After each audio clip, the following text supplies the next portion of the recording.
स्वागत है। इस एपिसोड में हम अपने दर्शकों को धर्म और अध्यात्म के ऐसे संगम पर ले आए हैं जिसकी एक झलक पाकर आप पुलकित और प्रफुल्लित हो जाएंगे। छत्तीसगढ़ की राजधानी रायपुर से लगभग 45 किलोमीटर दक्षिण पूर्व में 3 नदियों का संगम है। महानदी चित्रोत्पला, पैरी तथा सोंढूर। महानदी और पैरी 2 अलग-अलग भागों से आकर यहाँ मिल रही हैं और एक डेल्टा सा बन गया है, जबकि तीसरी नदी सोंढूर कुछ दूरी पर सीधे महानदी से मिल रही है।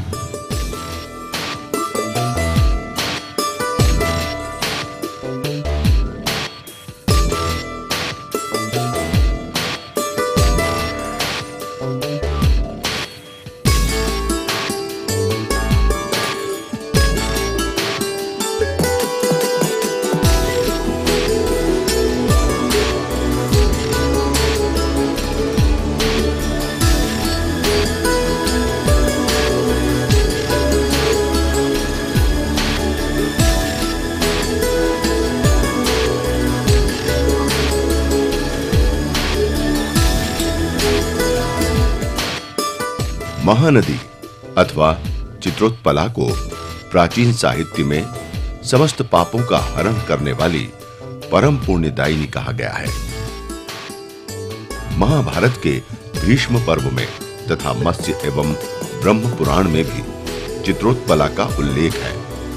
यही है छत्तीसगढ़ का प्रयाग, जहां लोगों को संगम में अस्थि विसर्जन तथा संगम तट पर पिंडदान, श्राद्ध एवं तर्पण आदि करते हुए देखा जा सकता है। राजिम तीर्थ जो है एक त्रिवेणी संगम है। यहाँ पर 3 नदियों का संगम होता है, पैरी, सोंढूर और महानदी का। महानदी शास्त्रों में वर्णित चित्रोत्पला गंगा है, उसको चित्रोत्पला गंगा कहा गया है। और इसके साथ ही कंक पर्वत से निकलने कारण इसका एक नाम कंकनंदनी भी है। तो हमने देखा है कि हमारे देश में जहाँ जहाँ भी त्रिवेणी तीर्थ हैं वहाँ पर उन तीर्थों को बहुत ही पवित्र माना जाता है और इसी पवित्रता के कारण यहाँ पर जो है अस्थि विसर्जन और विभिन्न तरह के कर्मकांड, सांस्कृतिक कर्मकांड सदियों से होते आए हैं। और इसका प्रमाण यहाँ पर जो हमारे पंडित जी लोग अभी भी हैं राजिम में, है ना, इसका प्रमाण ये है कि यहाँ सदियों से इस तरह का कर्मकांड होते आए हैं। राजिम छत्तीसगढ़ के रायपुर जिले में महानदी के तट पर स्थित है। ये अपने शानदार मंदिरों के लिए जाना जाता है। यहाँ पर राजिम या राजीव लोचन भगवान श्री राम का मंदिर है, जो शायद 8वीं या 9वीं शताब्दी में बना हुआ है। राजिम का माघ पूर्णिमा मेला पूरे भारतवर्ष में प्रसिद्ध है। यहाँ के ऐतिहासिक और पुरातत्व महत्व के मंदिरों में प्राचीन भारतीय संस्कृति और शिल्प कला का अनोखा समन्वय नजर आता है।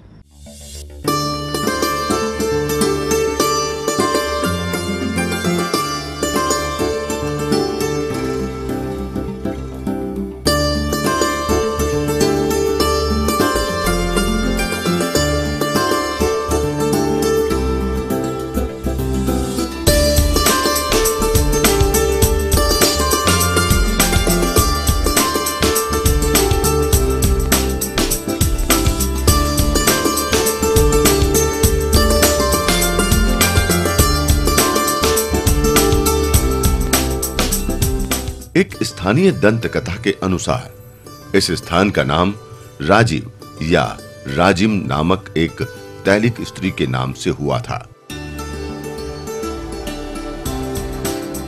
मंदिर के भीतर सती चैरा है, जिसका संबंध इसी स्त्री से हो सकता है। श्री राजीव लोचन, इनके अपभ्रंश के नाम से ही इनका नाम जो है राजिम पड़ा। एक भक्तिन थी जो कि तैली साहू समाज जिनको बोलते हैं, तैली जाति की थी। वो भगवान की बहुत भक्तिन थी। वो रोज़ सुबह तेल बेचने जाती थी। उनके सास ससुर सब, उनका नित्यकर्म था। वो एक बार ऐसी ही निकली जिनसे कि उनका जो पैर है ठोकर खा के पत्थर से गिर पड़ी। गिरने के बाद वो रोने लगी, विलाप करने लगी। तो वो जो पत्थर था जो कि भगवान के स्वरूप थे, बाद में विस्तार से इनका जो है ऐसे तो बताया जाता है महोत्सव में, तो वो बहुत भक्तिन थी, जिनका नाम भी जो था राजिम, माता राजिम, जिनको की उपाधि दिया गया माता का, उनका नाम था राजिम। तो ये ऐसी दंत कथाएं हैं जो जुड़ी हुई है। अपभ्रंश भगवान श्री राजू लोचन के नाम से भी है और माता जी के नाम से भी है।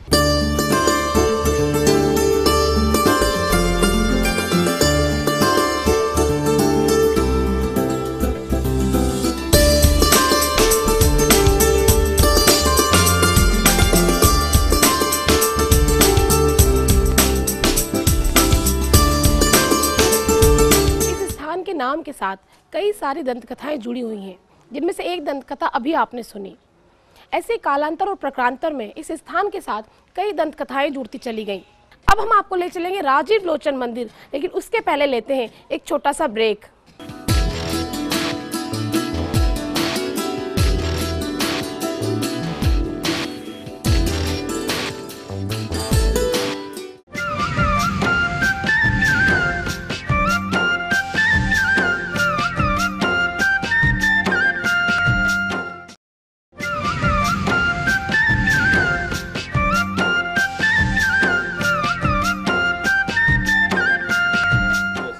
ब्रेक के पहले हम बात कर रहे थे महानदी के किनारे बसे राजीव लोचन मंदिर के बारे में। आइए इस मंदिर के भीतर ही चलकर जानते हैं इसके वैभवशाली अतीत के बारे में।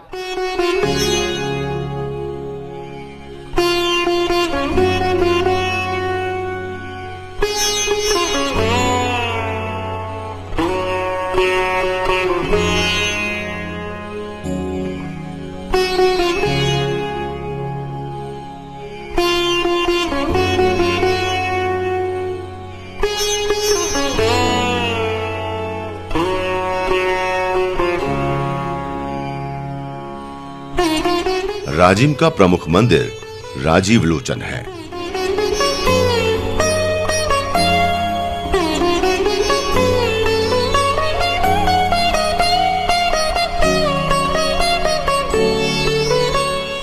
इस मंदिर में 12 स्तंभ हैं।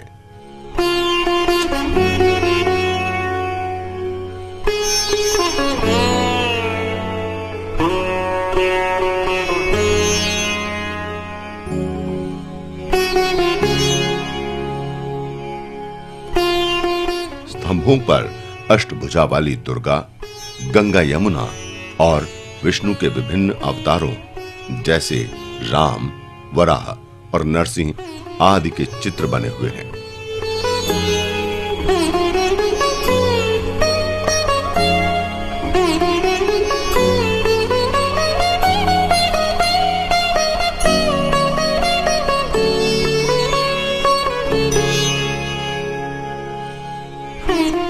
यहां से प्राप्त 2 अभिलेखों से ज्ञात होता है कि इस मंदिर के निर्माता राजा जगतपाल थे।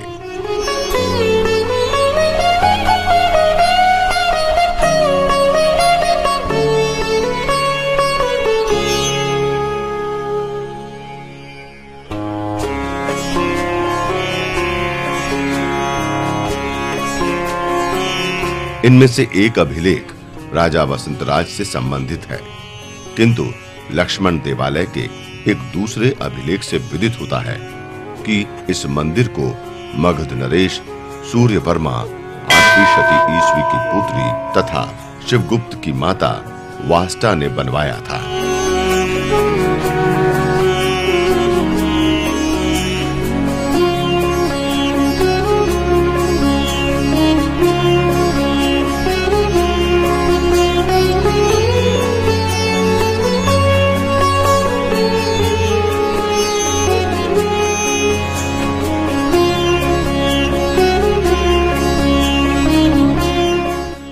राजीव लोचन मंदिर के पास बोधि वृक्ष के नीचे तपस्या करते बुद्ध की प्रतिमा भी है।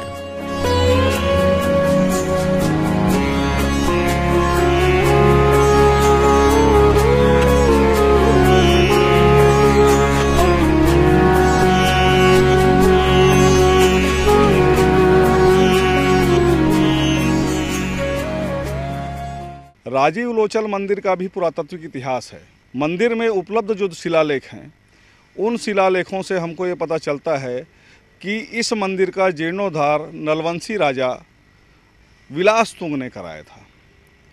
और उसके पश्चात कलचुरी संवत 896 में कलचुरी शासक के सामंत जगतपाल ने इस मंदिर का पुनः जीर्णोद्धार कराया। अर्थात यह मंदिर इतना प्राचीन है कि इसका 2 बार जीर्णोद्धार हो चुका है। मंदिर के स्तंभ पर चालुक्य नरेशों के समय में निर्मित नरवराह की चतुर्भुज मूर्ति उल्लेखनीय है।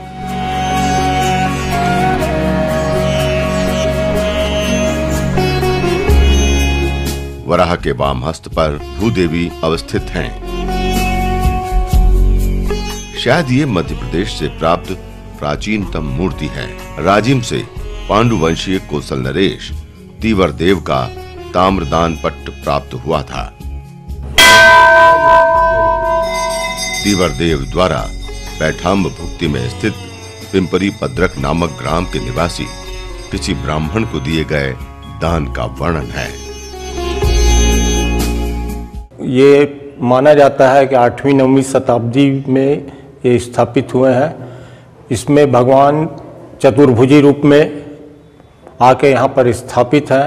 हमारे पूर्वज यहाँ पर राज्य करते थे रत्नाकर करके, उनके हम लोग जो है औलाद हैं और हम लोगों को उनके द्वारा ऐसा वरदान प्राप्त हुआ था जिसके कारण हम लोगों को पूजा करने का यहाँ अवसर मिला है। राजपूत पुजारी यहाँ पर पूरे भारत में एक्सेप्शनल टाइप का है। यह दानपट्ट तीवर देव के 7वें वर्ष में श्रीपुर यानी सिरपुर से प्रचलित हुआ था।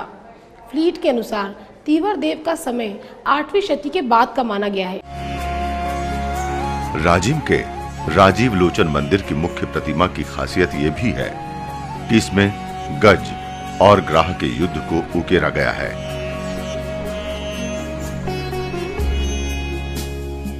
गजेंद्र मोक्ष की कथा को भगवान राजीव लोचन की प्रतिमा के साथ ही दर्शाया गया है।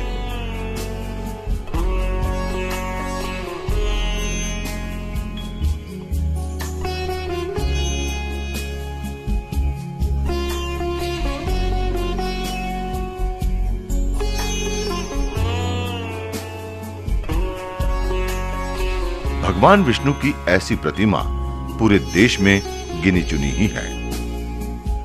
इसी कारण से मंदिर से ये मान्यता भी जुड़ी है कि गजेंद्र मोक्ष की कथा के कारण मंदिर में स्थित भगवान की प्रतिमा के दर्शन से मिलने वाले पुण्य का अर्जन भी बढ़ जाता है।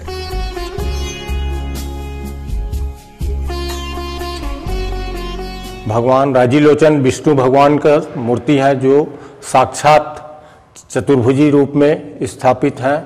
इनको गजेंद्र मोक्ष के नाम से जाना जाता है। वैसे राजीलोचन माने राजीव माने कमल, लोचन माने नेत्र, जिनका नेत्र कमल के समान है, ऐसे भगवान माने विष्णु के रूप है। राजीव लोचन में भगवान विष्णु के आने के प्रमाण भी बताए जाते हैं। मंदिर में हर रात्रि को भगवान के लिए गद्दी, चादर आदि से एक बिस्तर लगाया जाता है। उसके पास एक कटोरी में तेल भी रखा जाता है। इसके बाद पुजारी मंदिर के पट बंद कर देते हैं। आश्चर्यजनक रूप से जब अगले दिन मंदिर के पट खोले जाते हैं तब न तो कटोरी में रखा तेल मिलता है एवं बिछाए गए बिस्तर पर सलवटें मिलती हैं। बिस्तर पर मिली सलवटों को देख ऐसा महसूस होता है जैसे रात्रि के समय यहाँ कोई सोने के लिए आया हो। श्रद्धालु मानते हैं कि आज भी भगवान विष्णु यहाँ आते हैं, नित्य तेल से मालिश करते हैं और उसके बाद यहीं शयन करते हैं।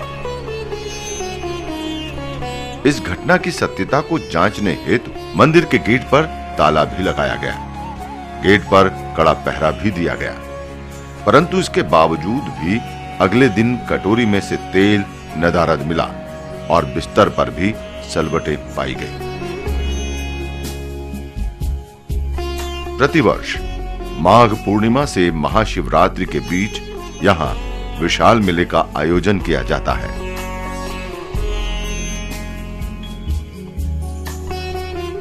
इस मेले को राजिम कुंभ के नाम से जाना जाता है। माघ पूर्णिमा को भगवान राजीव लोचन का जन्मदिन माना जाता है। श्रद्धालुओं का विश्वास है कि माघ पूर्णिमा की सुबह यहां स्थित त्रिवेणी संगम में स्नान करने से लोगों की व्याघ्र बाधाओं एवं पापों से मुक्ति हो जाती है। इस मंदिर की विशेषता ये है कि गज और ग्रह के युद्ध में जो वर्णन किया गया है वो इस मंदिर में प्रतिमा के साथ उतारा गया है। भगवान विष्णु के साथ यहाँ पर गज और ग्रह दोनों को ही चित्रित और उकेरित किया गया है और इसीलिए इस प्रतिमा स्वरूप को गजेंद्र मोक्ष भी कहा जाता है। इस मंदिर की एक खासियत और भी है, भगवान यहाँ दिन में 3 रूप धारण करते हैं। सवेरे उनका बाल रूप में श्रृंगार किया जाता है, दोपहर में उनका युवा रूप हो जाता है और रात होने पर उनका जो श्रृंगार है वो वृद्ध रूप में किया जाता है।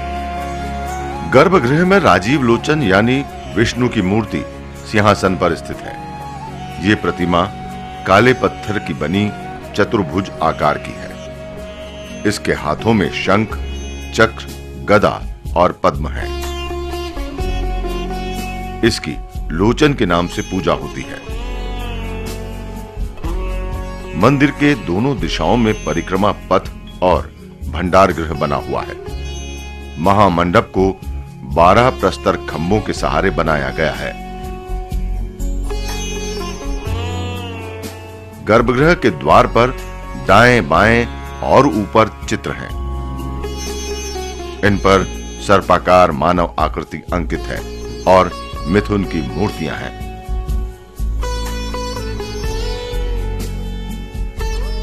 मंदिर में आकर्षक मिथुन मूर्तियां दीवारों पर उकेरी गई हैं। इनके वस्त्र अलंकरण भी आकर्षक हैं।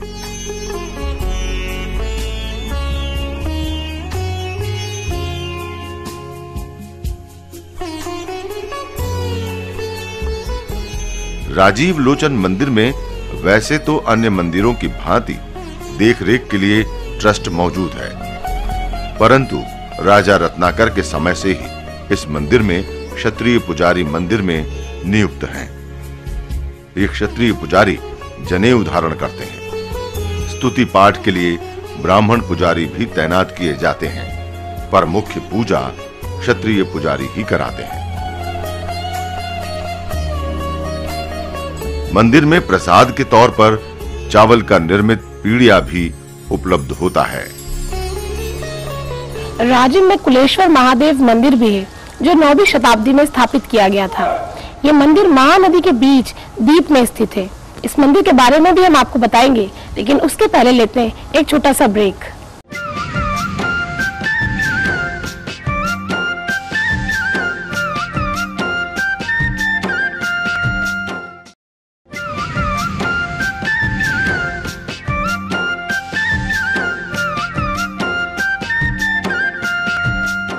राजिम का माघ पूर्णिमा का मेला पूरे भारत में प्रसिद्ध है। इस पवित्र नगरी के ऐतिहासिक और पुरातात्विक महत्व के मंदिरों में प्राचीन भारतीय संस्कृति और शिल्प कला का अनूठा समन्वय देखने को मिलता है। 14वीं शताब्दी में बना श्री रामचंद्र का मंदिर हो, जगन्नाथ मंदिर हो, भक्त माता राजिम मंदिर हो या सोमेश्वर महादेव मंदिर, ये सारे मंदिर लोगों के आस्था और विश्वास का केंद्र बनते जा रहे हैं। अब तो यहाँ होने वाला राजिम कुंभ भी श्रद्धालुओं के आस्था का आकर्षण बनता जा रहा है।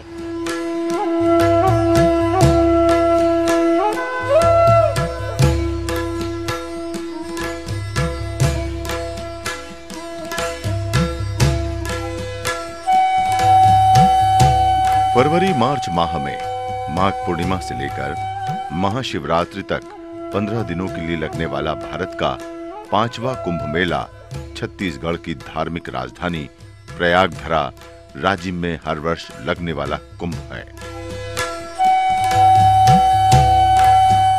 इसमें उज्जैन, हरिद्वार, अयोध्या, प्रयाग, ऋषिकेश, द्वारिका, कपूरथला, दिल्ली, मुंबई जैसे धार्मिक स्थलों के साथ छत्तीसगढ़ की प्रमुख धार्मिक संप्रदायों के अखाड़ों के महंत, साधु संत, महात्मा और धर्माचार्यों का संगम होता है।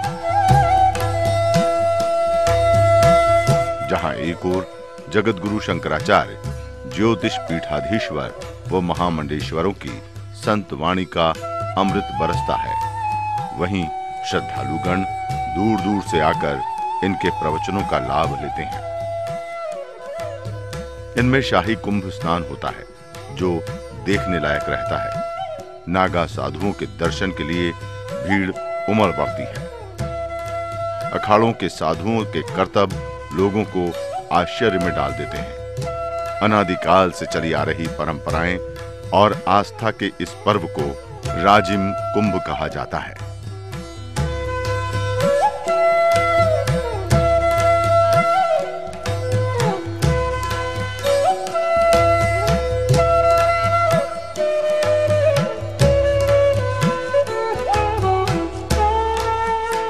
छत्तीसगढ़ राज्य बना तो कुछ वर्षों बाद राज्य मेले में कुंभ आयोजनों को नया आयाम मिला। ये एक दृष्टि से बड़ा काम भी है।